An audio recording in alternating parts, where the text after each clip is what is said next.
এই ৰবি শৰ্মা, নীলোৎপল বৰা হওক, দীপলিনা ডেকাৰ নাম ওলাইছে, নিশিতা গোস্বামীৰ নাম ওলাইছে। এই মানুহবিলাকে কিন্তু খুব শ্যামকানু মহন্তক তেল মাৰে, খুব প্ৰশংসা কৰিছিল। তেওঁলোকৰ পোষ্টবিলাক চাব না, ছ'চিয়েল মিডিয়াতো ওলাই আছে। এতিয়াহে গালি দিছে। কিন্তু আমি তেল কিয় নামাৰো জানেনে? আমাক লাখবিলাসিতা নালাগে, খাই চলি থাকিব পাৰিলে হ'ল। সেইবিলাক মানুহক বেছি এক্সট্ৰা বহুত কিবা কিবি লাগে কাৰণে এই ডাঙৰ ডাঙৰ মানুহবিলাকক, মানে যিবিলাক কৰাপ্টেড মানুহ হওক বা কিবা মানুহ, সেইবিলাক মানুহক তেল মাৰে। ছোৱালীখিনিতো কথা ক'বই নালাগে, তেল কি ধৰণে মাৰে জানে আপোনালোকে। আৰু এগৰাকী আছে বাৰু, কিবা চাম ভৰত দাস, তেওঁ নৰ্থ ইষ্ট ফেষ্টিভেলত গান গায়, খুব সতী দেখায়। নামটো নকওঁ আৰু, নহ'লে আৰু কালি আৰু মোকে আৰু উঠাই লৈ যাব। নামটো ক'বৰ মন নাই, চব বদমাছ এইবিলাক। এতিয়াও কিছুমান ছিংগাৰ আছে, এতিয়াও শ্যামকানু মহন্তই এনেকুৱা শ্ব' পাতিব, এনেকুৱা ফেষ্টিভেল পাতিব, তাহাঁতে চান্স পাব বুলি ভাবিয়ে আছে। কিন্তু সেইকেইটা কিন্তু মাত মতাই নাই। আৰু তাহাঁতে এতিয়া কিন্তু খুব একদম নিউজ চেনেলবিলাকৰ আগত বাইট দি আছে, খুব পেলাই আছে যে সিদ্ধাৰ্থ এনেকুৱা, সিদ্ধাৰ্থ তেনেকুৱা। কিন্তু তাহাঁতে ইমান দিনে মাত মতা নাছিলে, কাৰণ তাহাঁতে যে শ্ব' পাই আছিলে, তাৰ যে পইচা ঘটি আছিলে, মানে তাহাঁত যে স্বাৰ্থপৰ, সেইকাৰণে তাতে মাত মতা নাছিলে। ওপৰৰ মাল নে তলৰ মাল মই নাজানো,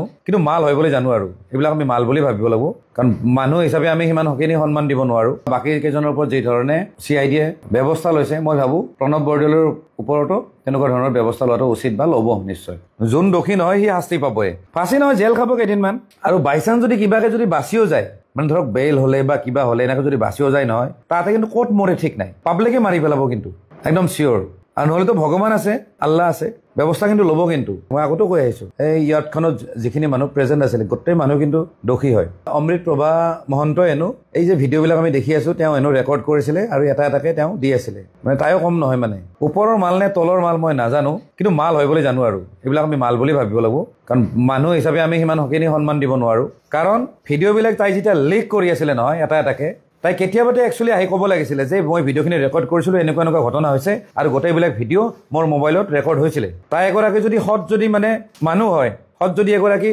ব্যক্তি হয়, তেতিয়া আহি ক'ব লাগিছিলে। আমিতো গোটেই এণ্টায়াৰ নিউজ চেনেলবিলাক বা মানুহবিলাকে, অসমৰ মানুহবিলাকে কনফিউজ হৈ গৈছোঁ যে ভিডিঅ'বিলাক ক'ৰ পৰা আহি আছে। কোনোবাই কৈছে নেটফ্লিক্সৰ ছিৰিজ, কোনোবাই কৈছে কিবা আমুক ছিৰিজ, খণ্ড খণ্ডকৈ যে আমি পাই আছিলোঁ। এই অমৃত প্ৰভাৰ মোবাইলতে ৰেকৰ্ড আছিলে। তাহাঁতৰ যদি ভাল মনোভাৱ যদি থাকে, তেতিয়াহ'লে কেতিয়াবাতে তাহাঁতে আহি পেলাই ক'ব লাগিছিলে, আৰক্ষীক হওক বা কাৰোবাক ক'ব লাগিছিলে। গতিকে ওপৰৰ মাল নহয় এইবিলাক নকওঁ আৰু, এনে মুখখন বেয়া মোৰ, কিবা ক'লে আৰু হেৰি হৈ যায়। আৰু শেখৰ জ্যোতিটো ক'বই নালাগে, নিউজ চেনেলবিলাকৰ আগত কৈছে মই যে প্ৰথম তাৰ যে নাম লৈছিলোঁ, সি কৈছে যে মোৰ তাৰ লগত হেনো কিবা ব্যক্তিগত কিবা শত্ৰুতা আছে। সি কৈছে আৰু মানে সিও বাচি যাব লাগেতো, তাৰ সেইটো ধান্দা। আৰু চেনেলবিলাকক সি মাতি পেলাই সেইটো কথা কৈছিলে। ইভেন চক্ৰপাণী পৰাশৰৰ আগতো কৈছিলে কিবা কিবি। কিন্তু আল্টিমেটলি চাওক, মই আগতেও কৈ আহিছোঁ যে ভাৰতীয় ন্যায় ব্যৱস্থাৰ ওপৰত আমাৰ আস্থা আছে, তেওঁলোকে যি ধৰণে কৰিব লাগে কৰিব। কথাটো হ'ল যিমান পাৰে একদম হেভি ছেকশ্যন তাহাঁতৰ ওপৰত লগাব লাগে, যাতে কোনো এজন হাৰি নাযায়। এইজনক বা কিয় এৰেষ্ট কৰা নাই নাজানো, সন্দীপন গাৰ্গ জুবিন দাহঁতৰ ফেমিলিৰে হয়, মানে ঘৰৰ হয়, মানে ডাইৰেক্ট নিজৰ ভাই নহয় বাৰু। সেইজনকো একচুৱেলি এৰেষ্ট কৰিব লাগে, কাৰণ দোষী গোটেইবিলাকে। মিউজিচিয়ানটো নাছিলে বাৰু সিদিনাখনতো, অভিয়াছলি হয়তো জুবিন দাই মিউজিচিয়ানৰ লগত গান নাগালে হয়, মানে যিখন শ্ব' আছিলে তাত হয়তো তেওঁ ট্ৰেকত গান গালে হয়। আৰু ট্ৰেকৰ কথাখিনি যিহেতু শেখৰ জ্যোতি গোস্বামী ভালদৰে জানে, কাৰণ সি এজন ৰেকৰ্ডিষ্টো হয় আৰু এজন মিউজিচিয়ানো হয়। গতিকে সেইটো ক্ষেত্ৰত চাগে তেওঁক লৈ গৈছিল, সেইখিনি কামৰ কাৰণে চাগে শেখৰ জ্যোতি গোস্বামীক লৈ গৈছিল। তাৰমানে জুবিন দাই তাত মিউজিচিয়ান লৈ গান নাগালে হয়, ট্ৰেকত গান গালে হয়। এতিয়া কথাটো হ'ল মিউজিচিয়ান যিহেতু নাই, বাকী আৰু কিছুমান যিখিনি মানুহ আছিল বা কিছুমান সাংবাদিক আছিলে, যেনে প্ৰথম খবৰৰ যে আছে প্ৰণয় বৰদলৈৰ, তেখেতৰ নামটো মই ভাবোঁ সংযোজিত হ'ব। আৰু মই ভাবোঁ ভালদৰে যদি ইনভেষ্টিগেশ্যন চলায়, বাকী কেইজন যি ধৰণে তলব কৰা হৈছে বা বাকী কেইজনৰ ওপৰত যি ধৰণে CID-য়ে ব্যৱস্থা লৈছে, মই ভাবোঁ প্ৰণৱ বৰদলৈৰ ওপৰতো তেনেকুৱা ধৰণৰ ব্যৱস্থা লোৱাটো উচিত বা ল'ব নিশ্চয়। আমাৰ ৰাজনৈতিক যিখিনি মানুহ নহয়, সেইখিনি অকণমান মানে কথা শুনিব অলপ দিগদাৰে পাওঁ। মানে তেওঁলোকে চব কথা মানে ৰাজনৈতিক কৰি পেলাই। সুপ্ৰিম কোৰ্টত তেওঁ আপিল কৰিব পাৰে, উপায় নাই, কাৰণ অসমৰ যিখিনি উকিল সন্থা আছে অলৰেডি তেওঁলোকে ক্লিয়াৰিফাই কৰি দিছে যে জুবিন দাৰ মৃত্যুৰ ক্ষেত্ৰত যিখিনি মানুহ জড়িত হয় বা যিখিনি মানুহ অভিযুক্ত হয়, তেওঁলোকৰ কাৰণে তেওঁলোকে নুযুঁজে, তেওঁলোকক কৈ লাভ নাই, ৰিকুৱেষ্ট কৰি লাভ নাই। গতিকে হয়তো সুপ্ৰিম কোৰ্টত যাব পাৰে। সুপ্ৰিম কোৰ্ট নহয়, য'তে কি নাযাওক, লাগিলে ইণ্টাৰনেশ্যনেল কোৰ্টত যাওক, যোন দোষী নহয় সি শাস্তি পাবই, ফাঁচি নহয় জেল খাব কেইদিনমান। আৰু বাইচান্স যদি কিবাকে যদি বাচিও যায়, মানে ধৰক বেইল হ'লে বা কিবা হ'লে এনেকৈ যদি বাচিও যায় নহয়, তাতে কিন্তু ক'ত মৰে ঠিক নাই, পাব্লিকে মাৰি পেলাব কিন্তু একদম চিয়'ৰ। আৰু নহ'লেতো ভগৱান আছে, আল্লাহ আছে, ব্যৱস্থা কিন্তু ল'ব। কিন্তু জুবিন গাৰ্গক হত্যা কৰি কাৰোবাৰ লাভ আছে নেকি? ৰজা ঘৰীয়াৰ মানুহ হওক বা কোনোবা মেনেজমেণ্টৰ মানুহ হওক, কাৰো লাভ নাই জুবিন গাৰ্গক হত্যা কৰি। সেইটো একেবাৰে ভুল ধাৰণা। আমি কিছুমান কথা একদম সস্তীয়া, কিছুমান একদম ফেক নিউজ বা ফেক পোষ্ট দেখি ছ'চিয়েল মিডিয়াৰ দেখি বিচলিত হোৱাটো উচিত নহয়। ৰজা ঘৰীয়াৰ লগত কোনো সম্পৰ্কই নাই। আৰু মই আগতেও কৈ আহিছোঁ, ৰজা ঘৰীয়া বুলি ক'লেতো অভিয়াছলি আজিৰ চৰকাৰখনৰ কথা আহি পৰে। চৰকাৰখনৰ লগত একো বেয়া নহয় তেখেতৰ, আজি যিমান জাগাত জুবিন দাই প্ৰগ্ৰাম কৰি আছিলে বা কৰবাত গৈ আছিলে এই চৰকাৰখনে কিন্তু প্ৰটেকশ্যন দিয়ে বা তেওঁক লৈ যায় ভালদৰে ৰাখে কৰবাত চৰকাৰী বাসগৃহ হওক বা কিবা হওক বা চৰকাৰী প্ৰশাসন হওক তেওঁলোকে কিন্তু প্ৰটেকশ্যন দি ৰাখে জুবিন গাৰ্গক লৈ শত্ৰুতা কিয় কৰিব চৰকাৰে কোনো নকৰে ৰজা ঘৰিয়াই নকৰে প্ৰথম কথা আৰু লগতে যিখিনি মানুহ তাত আছিলে সেইখিনিও নকৰে এটা কথা কিছুমান ছিংগাৰে কৰিব পাৰে হয়তো তেওঁলোকো জুবিন গাৰ্গৰ স্থানটো ল'ব খুজিব পাৰে ল'ব নোৱাৰে সেইটো বেলেগ কথা কিন্তু হয়তো খুজিব পাৰে তেনেকুৱা মানুহ হয়তো জড়িত থাকিব পাৰে কিন্তু চৰকাৰ বা তাতে প্ৰেজেণ্ট থকা মানুহ জড়িত নহয় তাহাঁতে অৱহেলা যিটো অৱহেলাৰ কাৰণে কেছটো হৈছে মই প্ৰুফ হিচাপত একো নাজানো কিন্তু মোৰ যিখিনি আইডিয়া যিহেতু তেওঁলোকক মই ওচৰৰ পৰা পাইছোঁ মানুহখিনিক বহুদিন মই তেওঁলোকৰ লগত আছিলোঁ মই মানুহখিনিৰ কথাবিলাক জানো জুবিন দাৰ কথা জানো জুবিন দা কেনেকুৱা মানুহ জানো কেনেকৈ থাকে কি খায় কেনেকৈ শুৱে কিমান টাইমত শুৱে কি ধৰণৰ তেওঁৰ নেচাৰ মই গোটেই জানো আৰু লগত থকা মানুহবিলাকো জানো গতিকে সিদিনাখন কি ধৰণৰ কথা হ'ব পাৰে তাৰ ভিত্তিতে মই প্ৰথম মই শেখৰ জ্যোতিৰ নাম লৈছিলোঁ মই এটা কথা প্ৰেডিকশ্যন কৰিছিলোঁ যে শেখৰ জ্যোতি গোস্বামীহঁতকো এৰেষ্ট কৰিব লাগে এৰেষ্ট কৰা বুলি অলৰেডি নিউজ বজি গ'ল সেইটো কাৰণে মোৰ ভাল লাগিছে মানে মই এটা কথা আজি মানে কনফাৰ্ম হৈছোঁ যে ইনভেষ্টিগেশ্যন যিটো মানে ৱেট হৈ আছে মানে যিটো দিশত হৈ আছে মই ভাবোঁ একদম ভালদৰে হৈ আছে বহুত মানুহ আছে আৰু ওলাব তাৰছেম মিত্তালো আহিব সিদ্ধাৰ্থে যিজনৰ আণ্ডাৰত কাম কৰিছিলে তাৰছেম মিত্তাল মই ভাবোঁ ফাইনেন্সিয়েল যিবিলাক মানে লতি ঘটি হৈছে জুবিনদাৰ লগত এইবিলাক বিষয় যদি ভালদৰে যদি ইনভেষ্টিগেশ্যন যদি হয় তেতিয়াহ'লে তাৰছেম মিত্তালৰো নাম আহিব মই ভাবোঁ এই অমৃত প্ৰভা মহন্ত হওক বা এজনে যে ওলাইছিলে চুইটি কিবা চাম চুইটি খুব সেইদিনা খুব লেকচাৰ মাৰিছিলে নিউজ চেনেলত আহি আৰু এগৰাকী আছে শতাব্দী ন' ডাউট বাৰু তাহাঁতে ভাল গান গায় জুবিনদাৰ লগত একেখন ষ্টেজতে তাহাঁতি শ্ব' কৰে তাহাঁতে এতিয়া কিন্তু খুব একদম নিউজ চেনেলবিলাকৰ আগত বাইট দি আছে খুব পেলাই আছে যে সিদ্ধাৰ্থ এনেকুৱা সিদ্ধাৰ্থ তেনেকুৱা কিন্তু তাহাঁতে ইমান দিনে মাত মতা নাছিলে কাৰণ তাহাঁতে যে শ্ব' পাই আছিলে তাৰ যে পইচা ঘটি আছিলে মানে তাহাঁত যে স্বাৰ্থপৰ সেইকাৰণে তাতে মাত মতা নাছিলে এতিয়া জুবিন দা যিহেতু হেৰাই গ'ল জুবিন দা যিহেতু নোহোৱা হ'ল সেইকাৰণে সিহঁতে সিদ্ধাৰ্থৰ এগেইনষ্টত সিহঁতে বাইট দিছে কথা পাতিছে নহ'লে ইমান দিনে যদি সেই কথাবিলাক যদি তাহাঁতে ক'লে হয় কমচে কম জুবিন দাৰ আগত যদি ক'লে হয় নহয় তেতিয়াহ'লে কিবা নহয় কিবা এটা ভাল এটা পজিটিভ আমি ৰিজাল্ট এটা পালোঁ হয় তেওঁলোকে যদি সিদ্ধাৰ্থ শৰ্মাৰ কথা যদি জুবিন দাক যদি ক'লে হয় এই ছোৱালীবোৰে হওক বা মিউজিচিয়ানবোৰে যদি ক'লে হয় নহয় তেতিয়াহ'লে জুবিন দাই ক'ৰবাত এটা ডিচিশ্যন লৈ যে তই মোক মেনেজ কৰিব নালাগে তই অকণমান দূৰত থাক চাওক অকল শ্যামকানু মহন্ত বুলি নহয় বহুত এনেকুৱা মানুহ আছে চৰকাৰী যিবিলাক কণ্ট্ৰেক্ট কৰে তেওঁলোকে বহুত পইচা প্ৰফিট কৰে একেবাৰে সঁচা কথা এইটো একচুৱেলি এইবিলাক ঠিকাদাৰ হয় কোনোবাই ৰাস্তা বনায় ৰাস্তা বনোৱাৰ নামত পইচা আনে ধৰি লওক 1 কোটি টকা আনিলে তাতে ধৰক 50 লাখ টকা খৰচা হ'ল 50 লাখ প্ৰফিট হ'ল মানে প্ৰফিট মাৰ্জিনটো সদায় বেছি চৰকাৰৰ কাম কৰিলে ঠিক তেনেকৈ কালচাৰেল লাইনতো এই শ্যামকানু মহন্তৰ নিচিনা যিবিলাক বেপাৰী আছে তেওঁলোকে চৰকাৰৰ পৰা ফাণ্ড উলিয়াই বহুত হেভি ফাণ্ড উলিয়াই আৰু একদম কম টকাত তেওঁলোকে কামটো কৰি পেলাই গোটেই পইচা তেওঁলোকৰ পকেটত ভৰাই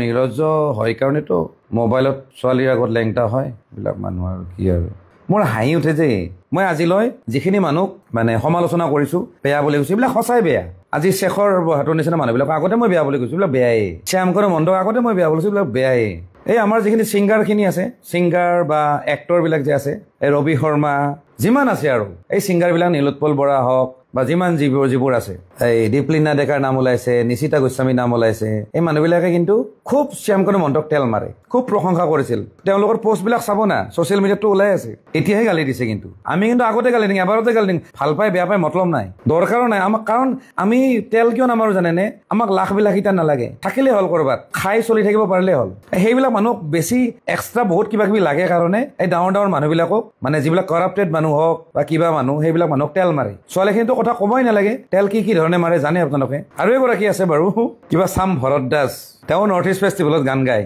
খুব সতী দেখায় নামটো নকওঁ আৰু নহ'লে আৰু কালি আৰু মোকে আৰু উঠাই লৈ যাব নামটো ক'বৰ মন নাই চব বদমাছ এইবিলাক এতিয়াও কিছুমান ছিংগাৰ আছে এতিয়াও শ্যামকানু মহন্তই এনেকুৱা শ্ব' পাতিব এনেকুৱা ফেষ্টিভেল পাতিব তাতে চান্স পাব বুলি ভাবিয়ে আছে কিন্তু সেইকেইটা কিন্তু মাত মতাই নাই আৰু মই নিজৰ অভিজ্ঞতাই দি কওঁ শেখৰ জ্যোতি গোস্বামীহঁতৰ নিচিনা এনেকুৱা মানুহবিলাকক মই বহুত আগৰ পৰা পাইছোঁতো তাত জানো কিমান বদমাছ আমি কিন্তু সেইখিনি মাত মতা নাছিলোঁ আমি জানো যে ভগৱানে এদিন নহয় এদিন চাব আজি জুবিনদাৰ ক্ষেত্ৰত মোৰ ইমেজটো শেখৰহঁতে বেয়া কৰিছে কিন্তু মই নিজকে নিজে মই এতিয়া সৌভাগ্যময় ভাবোঁ কাৰণ জুবিন দা কমচে কম সমাধি ক্ষেত্ৰত গৈছোঁ বা শ্ৰদ্ধাঞ্জলি দিয়া দিনাখন মই যাব পাৰিছোঁ সেই শেখৰ যদি কিন্তু সেইটো ভাগ্য নহ'ল গতিকে ভগৱানে ক'ত কেনেকৈ মানুহক ৰিজাল্টবিলাক দি দিয়ে এইটো একো ঠিক নাই ফাল্টু মানে পুৰা চাপৰি আমি যে চাপৰি বুলি কওঁ তাত ড্ৰেছ পাতি চাল চলন খোজ তোজ মানুহ কথা কোৱাৰ যিটো মানে হেৰি আৰু শৈলী একেবাৰে বেয়া মানে চাপৰি নাম্বাৰ 1 হি জুবিন দাৰ এখন ইম্পৰ্টেড গাড়ী আছিলে টয়োটা হিয়েছ বুলি বাছৰ নিচিনা মানে সেইবিলাক গাড়ী আমি সচৰাচৰ এই যে উইংগাৰ বিলাক যে ওলাইছিলে টাটা উইংগাৰ যে ওলাইছিলে বাছখন সৰু বাছখন সেনেকুৱা ধৰণৰ গাড়ী কিন্তু টয়োটাৰ আছিলে সেইখন ইম্পৰ্টেড কাৰ আছিলে সেইখন ইণ্ডিয়াত কিবা 3খন নে কিয়ে আছিলে এই জুবিন দাৰ এখন আছিলে আৰু সেই গাড়ীখন শেষৰে ভাঙিছে চাপৰিগিৰি কৰি আৰু জুবিন দাৰ যিখন পাজেৰো জুবিন দাৰ চবতকে জীৱনৰ প্ৰথমখন মানে তেওঁৰ মৰমৰ গাড়ী পাজেৰো মিটসুবিশি পাজেৰো সেই গাড়ীখনো ভাঙিছে শেষৰে ভাঙি শেষ কৰি দিছে শেষ মানে একদম গোটেই মানে টপ তো লেফট ৰাইট আগ পিছ গোটেই ভাঙি গুডা কৰি দিছে সেই শেষৰে গাড়ীখনো ভাঙিছে লগতে মানুহ এঘৰৰ ৱাল ভাঙিছে ঘৰ ভাঙিছে খাৰগলিত আৰু সেই গাড়ীখন যেতিয়া মই ভাল কৰিব নিছিলো জুবিন দাই ক'লে যে গাড়ীখন তই লৈ যা ঠিক কৰি আন ঠিক কৰিব যেতিয়া গ'লো তেতিয়া সেই মোক পইচা মাৰা কিবা মাৰা এইবিলাক ঢেৰ বদনাম দিলে মানে অকল হেৰিয়ে নাছিলে শেষৰে নাছিলে সিদ্ধাৰ্থ আছিলে সেইখিনি সময়ত আৰু কিছুমান কো ছিংগাৰ আছিলে লেডিজ মই নামটো নকওঁ বাৰু তেওঁলোকক মই বেয়া নাপাওঁ তেওঁলোকো মানে মোৰ বদনাম গাইছে জুবিন দাৰ লগত মোক বেয়া কৰিছে এইবিলাক বাৰু বেলেগ কথা আৰু এইবিলাক বাদ দিছো আৰু এতিয়া যি হৈছে কথা হ'ল এটা আক্ষেপ এটা থাকি গ'ল লাষ্ট মুহূৰ্তত আমি তেওঁক লগ নাপালো লাষ্ট মুহূৰ্তৰ কেইদিন আৰু তো সেইকাৰণে যিহেতু আক্ষেপ থাকি গ'ল আমি কিছুমান কাম কৰিম বুলি ভাবিছো তেওঁ যাতে ওপৰৰ পৰা যাতে চাই থাকে তেওঁ যাতে ফিল কৰে যে তই অকণমান আঁতৰি গৈছিলি যদিও কিবা এটা কৰছা দে যাতে ভাবে আৰু এনেকৈ আমি কিবা কিবি কাম কৰিম বুলি ভাবিছো আৰু চাওঁ জুবিন দা কোনো মদ খাব নোৱাৰে প্ৰথম কথা কিন্তু জুবিন দাই মদ খাব বিচাৰে এটা টাইমত জুবিন দাই মদ খায় কিন্তু ওচৰত থকা মানুহখিনিয়ে কণ্ট্ৰল কৰিব লাগিব যে জুবিন দাৰ বেছি যাতে নাখায় সেইটোহে কিন্তু কোনোবাই মদ খুৱাই দিয়ে বা কিবা দিয়ে সেইটো মিছা কথা জুবিন দাই নিজে খাব খোজে কাৰণ সি বহুত কিবা এটা বেলেগ এটা চিন্তাধাৰাত থাকে মানুহজন টোটেলি ইউনিক যদিও কথা পাতি থাকে সি কিন্তু বেলেগ দুনিয়াত থাকে গতিকে তাৰ চিন্তা বেলেগ তাৰ কথাই বেলেগ মানে আৰু বহুত টেনশ্যনো থাকে অকণমান বেলেগ দুনিয়াত থকা মানুহ তো সি নিজে খাব খোজে কিন্তু ওচৰ পাজৰৰ মানুহখিনিয়ে অকণমান বাধা দিয়াটো দৰকাৰ আছিলে কিন্তু কোনোবাই যে খুৱাই দিয়ে পগলা কৰে সেইটো মিছা কথা আমি কিছুমান কথা মানে অকণমান চিন্তা কৰি কোৱা উচিত কাৰণ চাওক পোষ্টমৰ্টম ৰিপৰ্টটো এতিয়া এটা মানে ক'ব গ'লে পাৰ্ট অফ দ্য ইনভেষ্টিগেশ্যন হয় চব কথা ৰাজহুৱা কৰাটো উচিত নহয় বহুত কথা আছে চব কথা যদি আমি ৰাজহুৱাভাৱে যদি আমি মুকলি কৰি দিওঁ নহয় তেতিয়া ইনভেষ্টিগেশ্যনত বা ক'ৰবাত নহয় ক'ৰবাত CIDৰ বা SITৰ প্ৰব্লেম হ'ব আমি মানে আমি মানুহবিলাক কেনেকুৱা জানেনে আমি যখন টিভিত চিনেমা চাওঁ নহয় আমি চব দেখা পাওঁ আমি এক্টৰজনকো দেখা পাই আছো যে এক্টৰজনে খেদি আছে মানে ভিলেনজনক বিচাৰি আছে আমি দেখা পাই আছো কিন্তু আৰু ভিলেনজনে ক'ত দৌৰি আছে ক'ত লুকাই আছে আমি সেইটোও দেখি আছো আমি চিনেমাবিলাক তেনেকৈ চাওঁতো মানে আমি পুলিচজনকো দেখা পাওঁ চিনেমা এখনত আৰু চোৰ এজনকো দেখা পাওঁ চোৰজনে ক'ত লুকাই আছে সেইটো দেখা পাওঁ আৰু পুলিচে কোন ফালে বিচাৰি আছে খেদি আছে আমি সেইটো দেখা পাওঁ তাৰমানে মানুহবিলাকৰ এটা মাইণ্ডছেট হৈ গৈছে যে আমি চব বস্তু চিনেমা বুলি ভাবো জুবিন গাৰ্গৰ মৃত্যুৰ পিছত যিখিনি ইনভেষ্টিগেশ্যন হৈ আছে এখন চিনেমা নহয় যে আমি চব বস্তু দেখা পাম সেইটো আপোনালোকে মাইণ্ড কৰা উচিত কিন্তু ন' ডাউট যিখিনি মানুহে বিচাৰিছে পোষ্টমৰ্টম ৰিপৰ্টো লাগে বা যিখিনি মানুহক CIDয়ে মাতি কথা সুধি আছে আমি হয়তো সেইখিনিও কথা জানিব বিচাৰোঁ যে এওঁলোকে কি কৈ আছে CIDয়ে কি কথা সুধি আছে এইটো আমাৰ ভুল আমি চিনেমা চাই থকা নাই চিনেমাতে চব বস্তু গম পায় ছিংগাপুৰৰ যিখন ডেথ চাৰ্টিফিকেট আছে সেইখনতো অলৰেডি ৰাজহুৱা কৰিছে সেইখন গোটেই ছ'চিয়েল মিডিয়াত ভৰি আছে কিন্তু পোষ্টমৰ্টম ৰিপৰ্টটো কিন্তু দিব নোৱাৰে কাৰণ এইটো মানে ইনভেষ্টিগেশ্যন শেষ হোৱা নাই বা কেছটো যেতিয়া খতম হ'ব তেতিয়া হয়তো ৰাইজে জানিব বা কোৰ্টত থাকিব বা আমি চাব পাৰিম বা নিউজত বজিব কিন্তু পোষ্টমৰ্টম ৰিপৰ্টটো বেলেগ বস্তু সেইটো বহুত ইণ্টাৰনেল কথা থাকে সেইবিলাক বস্তু ৰাজহুৱা কৰা নাই এতিয়ালৈকে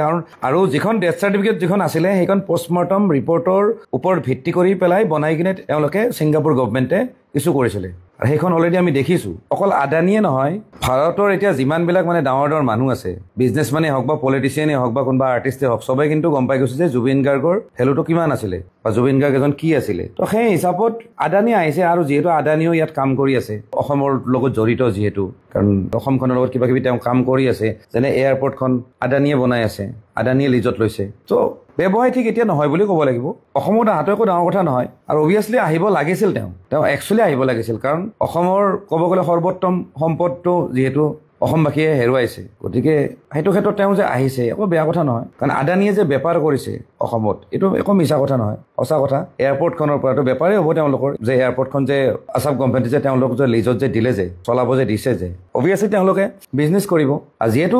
বিজনেছ কৰিব অসমত গতিকে অসমৰ কিবা এটা বিপদত হওক বা কিবা হওক দুখত তেওঁ সমভাগী হৈছে মই ভাবি এইটো বেয়া কথা নহয় এইটো বেপাৰ বুলি কোৱাটো উচিত নহয় পৰৱৰ্তী সময়ত আমি দেখা পাম যদি অসমীয়াক যদি বা অসমক যদি লুটিপুটি খায় তেতিয়াহ'লে আমি তেনেকুৱা ধৰণৰ মন্তব্য দিম